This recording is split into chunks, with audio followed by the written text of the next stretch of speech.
داشتم احیاش میکردم. به من که رفتم بالای سرش مثلا 10 تا فشار که دادم، 11می که دادم دندش شکست. بعد سه چهار تا دیگه که دادم دنده دیگه‌ش هم شکست. یعنی من زیر دستم احساس کردم که این دنده تق صدا داد و همراه بیمارم اونجا بود. و بعدش من یه کتکی خوردم که چرا دنده های بیمار رو شکستم. امیدوارم هیچ وقت در همچین شرایطی قرار نگرفته باشید و قرار نگیرید که یک نفر رو بخوان جلوتون احیا بکنن، ولی خب بالاخره ممکنه یا حداقل در فیلم ها دیدین. امروز میخوام بهتون توضیح بدم پروسه احیا چی جوریه، چی میشه که بیمار برمیگرده و در حین توضیح دادن چند تا باور غلط و سوالات رایجی که همراهی های بیمارا معمولا ازم میپرسن رو پاسخ بدم. سلام، من دکتر سروش هستم. امیدوارم حالتون خوب باشه. خب ما موقعی پروسه احیا رو شروع میکنیم که قلب ما ضربان قلب مؤثری نداره. دقت کنید، نگفتم کلا ضربان نداره، گفتم ضربان قلب مؤثر نداره. یعنی چی؟ یعنی قلبی که باید تعداد 60 تا 100 تا در دقیقه بزنه یا کلا نمیزنه. خب این که کلا نمیزنه یعنی ضربان قلب مؤثری ما نداره. یا خیلی آروم میزنه، مثلا در دقیقه داره 20 تا میزنه. خب این به درد ما نمیخوره. با اینکه قلب ضربان داره ولی ضربان قلبش مؤثر نیست، کفاف نمیده. یا اینکه برعکس داره خیلی زیاد میزنه، 170 تا 200 تا 220 تا. حالا اون ضربان قلب بالا چرا مؤثر نیست؟ به خاطر اینکه قلب موقعی که داره 60 تا 100 تا میزنه، موقعی که سرعتش رو ببریم بالا، از یه جایی به بعد دیگه نمیزنه، فقط داره میلرزه. دیوارها داره میلرزه و خونو پمپ نمیکنه به سمت بدن. پس با اینکه ما شاید در مانیتور ببینیم که داره 200 تا میزنه، ولی در واقع فقط داره دیوارش میلرزه. این هم ضربان قلب مؤثری نیست. حالا ما چیکار میکنیم که بتونیم این ضربان غیر مؤثر رو درست بکنیم و قلب رو به روال عادی خودش برگردونیم؟ 2 تا کار اصلیه. یکی دارو، یکی شوک قلبی. دارو تقریبا در تمامی احیاها هست و از داروهای متفاوتی استفاده میشه بسته به اینکه قلب کلا نمیزنه یا داره آروم میزنه یا داره خیلی تون میزنه، و خود این خیلی تون زدن هم باز انواع متفاوتی داره که ما رو مانیتور میتونیم تشخیص بدیم. داروهای مختلفی برای بیمار استفاده میشه. مورد دوم شوک در همه احیاها کاربرد نداره. مثلا موقعی که قلب کلا نمیزنه ما نباید شوک بدیم، موقعی که داره کم میزنه ما نباید شوک بدیم، چون اگر شوک بدیم ممکنه همون احتمالی که وجود داشت که با داروهایی که میزنیم قلب برگرده، همون احتمال رو هم ازش بگیریم. این باور غلطیه که ما فکر میکنیم پروسه احیای بیمار CPR کردن مساویس با شوک و شوک یک بخش ضروری از احیا هست. نه، پزشک به مانیتور نگاه میکنه، با توجه به نوع ضربانی که داره از قلب میبینه تصمیم میگیره که آقا شوک باید داد در این حالت یا خیر. خب پس این نکته اول. پروسه برگردوندن ضربان قلب به طور کلی شامل همین 2 تا هست. سوال بعدی، خب پس ما چرا قلب و قفس سینه رو فشار میدیم؟ ببینید، در واقع فقط برای نجات مغز ما داریم این کارو میکنیم. خیلیا اینجوری فکر میکنن که برگردوندن ضربان مؤثر قلب این یک ماشین میمونه که خراب شده وایساده و ما داریم هلش میدیم، هی میبریمش جلو تا یه جایی بتونه خودش راه بیفته. خب در صورتی که این غلطه. ما قلب و فشار نمیدیم که یکم خودمون کمکش کنیم که بعد خودش دوباره شروع بکنه. ببینید، فرض کنید که ما یک استخر آبی داریم و دورش یک سری گل و گیاهی هستند که اگر به این گل و گیاه 5 دقیقه آب نرسه اینا خراب میشن و دیگه هم قابل برگشت نیستن. یک پمپ آبی داره آب رو از داخل استخر میریزه به پای این گل و گیاه.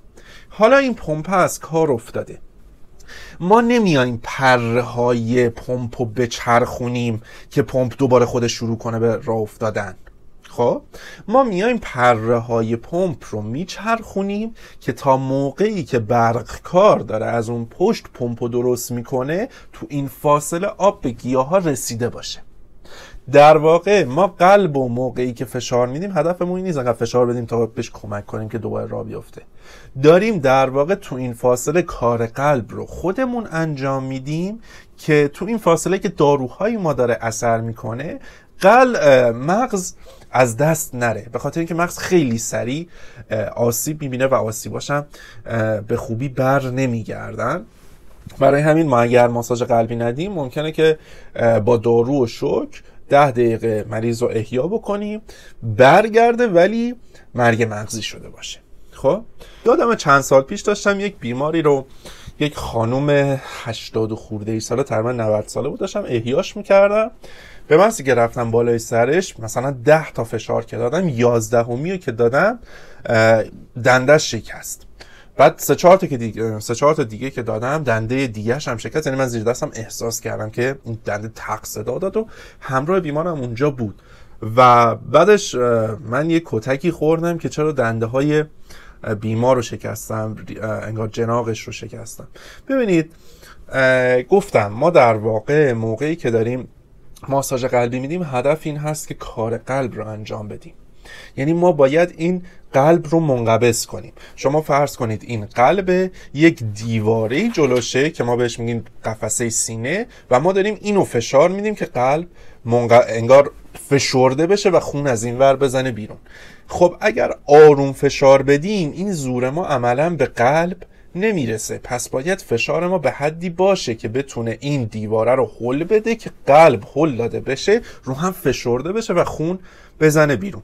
پس در واقع اگر که این فشار ما به اندازه کافی نباشه، اصطلاحا میگن قفسه سینه جناق باید حداقل 5 سانت بره پایین که اون فشار لازم به قلب وارد بشه که خون توش انگار هل داده بشه بیرون.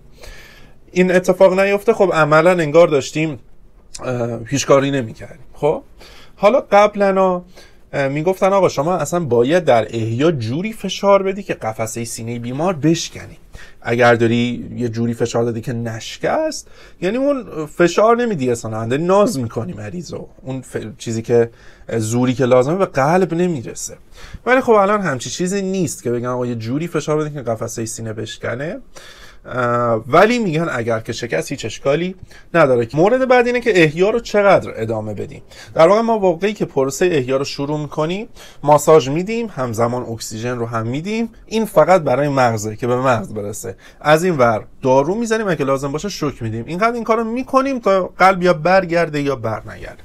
حالا این حدی که ما بیایم بگیم خب دیگه این قلب برگشتنی نیست، این بیمار برگشتنی نیست، رو چند دقیقه است از زمان شروع، این تصمیم بر عهده پزشک اون بیماره.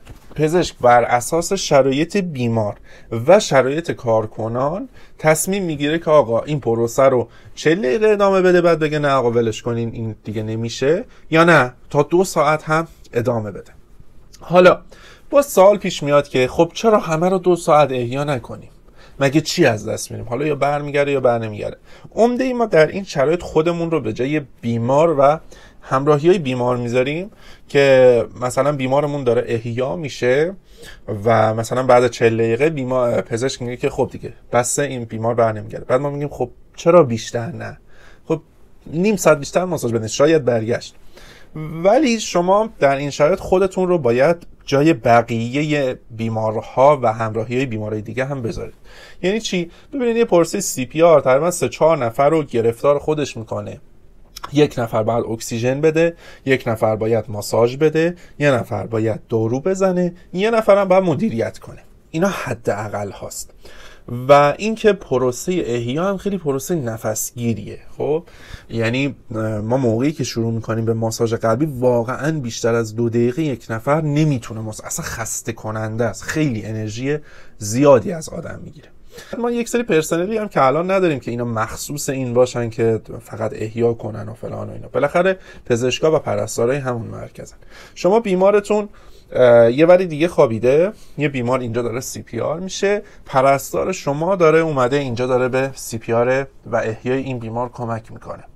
خب از این ور داروی بیمار شما دیر میرسه، عکس، سونوگرافی، هر چیزی که مال بیمار شما هست هم عقب میفته، به خاطر اینکه اون بیمار رو دارن CPR میکنن. خب برای همین کتاب ها اومدن با در نظر گرفتن همه شرایط، اینکه آقا اگر ما احیا رو طولانی ادامه بدیم ممکنه بیمار برگرده، و از این ور ما اگر احیا رو طولانی ادامه بدیم ممکنه بیمارای دیگه دارو بهشون دیر برسه، فلان بهشون دیر برسه و اونا یه وقت فوت بکنن.